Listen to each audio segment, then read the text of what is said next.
अब्दुल्ला बिन अब्बास से रिवायत है। उन्होंने कहा कि मुझसे सलमान फारसी ने बयान किया कहा, मैं मुल्क फारस में असबहान के एक गांव का बासिंदा था जिसको जी कहा जाता है। मेरे बाप अपने गांव के किसान थे। अल्लाह की मखलूक में सबसे ज्यादा मुझसे उनको मोहब्बत थी। मुझसे उनकी मोहब्बत इस हद तक मुसलसल कायम रही कि मुझको अपने घर में महबूस कर दिया, जैसे लड़की घर में ही रखी जाती है। आतिश प्रस्ती में मैंने मेहनत की आग का मैं मुंतजिम हो गया जो इसे रोशन रखता है, थोड़ी देर भी बुझने नहीं देता। मेरे बाप की एक बहुत पैदावार वाली जमीन थी। उनका बयान है कि एक रोज उनको इमारत के काम की मशगूलियत हो गई। मुझसे कहा कि ए बेटे, आज मुझे जमीन पर जाने का मौका नहीं है, तू चला जा और उसकी निगरानी कर। और उसमें बाज काम का जो वह चाहते थे, मुझे हुक्म दिया।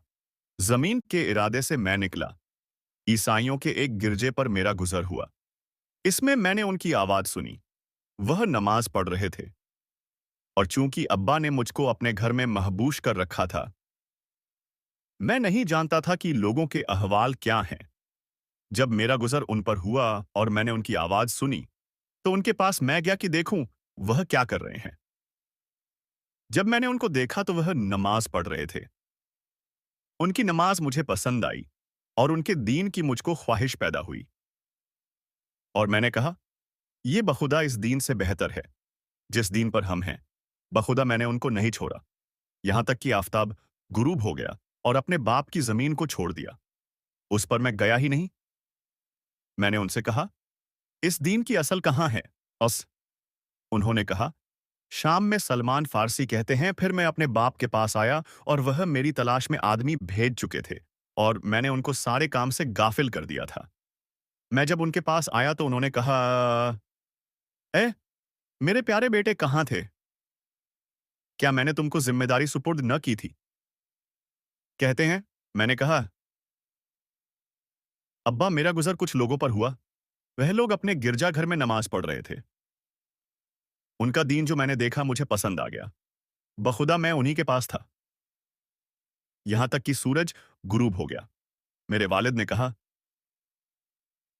मेरे प्यारे बेटे, उस दीन में कोई खैर नहीं था। तेरा और तेरे बाप दादा का दीन इससे बेहतर है।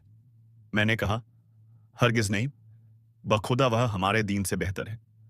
सलमान फारसी कहते हैं कि मेरे वालिद को मुझ पे अंदेशा हुआ। उन्होंने मेरे पैर में बेड़ी डाल दिया, फिर मुझको अपने घर में कैद कर दिया। मैंने ईसाइयों के पास आदमी भेजा। उनसे कहा, जब तुम्हारे ईसाइयों का तेजारती काफिला शाम से आए तो मुझको बताओ। उन्होंने ताजीरों के आने की खबर मुझको दी। मैंने उनसे कहा, जब वह अपनी जरूरत पूरी कर ले और अपने मुल्क की तरफ लौटने का इरादा करें तो मुझको इत्तिलाह करे। जब उन्होंने अपने मुल्क की तरफ लौटने का इरादा किया, मैंने बेड़ी अपने पैर से निकालकर फेंक दिया, फिर उनके साथ निकला, यहां तक कि शाम आ गया। जब मैं वहां पहुंचा, मैंने कहा, इस दीन वालों में सबसे बेहतर कौन है? उन्होंने कहा, कनिशा का पादरी। मैं उसके पास गया और कहा, मुझे आपका दीन पसंद आया और मेरी ख्वाहिश है कि मैं आपके साथ गिरजा में रहकर आपकी खिदमत करूं, आपसे इल्म हशील करूं और आपके साथ नमाज पढ़ूं। उसने कहा कि अंदर आओ। मैं उसके साथ अंदर गया। सलमान फारसी कहते हैं कि वह एसेज एक बुरा आदमी था, लोगों को सदके का हुक्म और तरगिब देता। जब लोग उसके पास सदके की कोई चीज जमा करते तो वह उसको अपना जाती खजाना बना लेता, और वह सदका गरीबों को नहीं देता। और धीरे धीरे उसने 7 मटके सोने जमा कर लिए। उसकी इस हरकत को देखकर मुझे उससे सख्त नफरत हो गई, और फिर एक दिन वह मर गया। सब ईसाई उसको दफन करने के लिए जमा हो गए। मैंने उनसे कहा, यह ऐसा आदमी था कि लोगों को सदके का हुक्म और तरगहीब देता, और जब आप लोग सदका लाते तो ये उसको अपना जाती खजाना बना लेता।